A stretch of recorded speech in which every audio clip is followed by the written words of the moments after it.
I already looked at the Lulu fundamentals a little bit. What I wanted to look at here was basically the chart technical analysis here.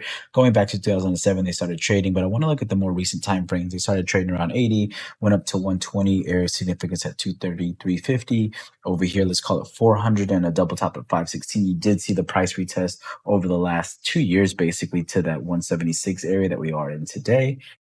And looking at the monthly chart, just kind of cleaning up some of the levels here, you do see like a kind of more of an interesting story, right? You do see that volume is way over average, right? So basically, for a month, for Lulu, 40 million shares trade.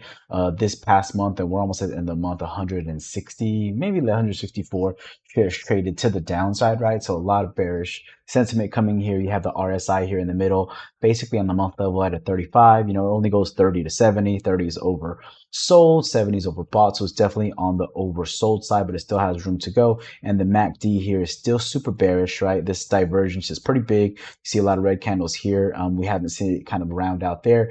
So really kind of on what yearly, monthly time frame, still kind of bearish, right? But it is interesting that even looking over this month and the past month, it's kind of doing what it needed to do, where it needed to do it from this chart perspective. You see this 200 monthly EMA acting as an area of support almost. It did break that, but you did have this area that we identified earlier, more so of that 156 area that you can kind of draw back to a level in 2018. So still kind of like an interesting, it's definitely a broken chart, but kind of a little bit more interesting on the monthly perspective here. You do see this indecision doji on the monthly at this 200 EMA. It definitely smashed through that, but I thought about it a little bit, right? So buyers tried to step in last month in August, but you do see that that didn't actually hold on the monthly level, and you see that sell off. But actually, what caught my eye with this one, from the weekly perspective, right? So we went year, month, week.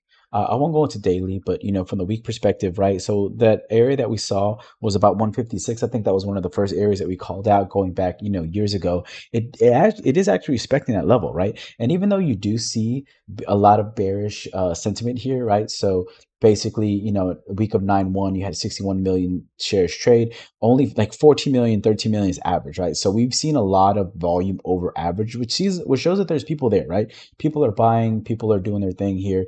Unfortunately, it's bearish for the most part, but you do see it kind of round out on a few different perspectives, right? You do see it round out for the RSI, right? So again, this was an oversold territory, about 30 on the weekly perspective. You do see it rounding out to go up on the MACD perspective as well. You see that kind of rounding out to almost want to be bullish, right? So for me, honestly, like probably last week was the week to kind of get into it after you see this bounce at an area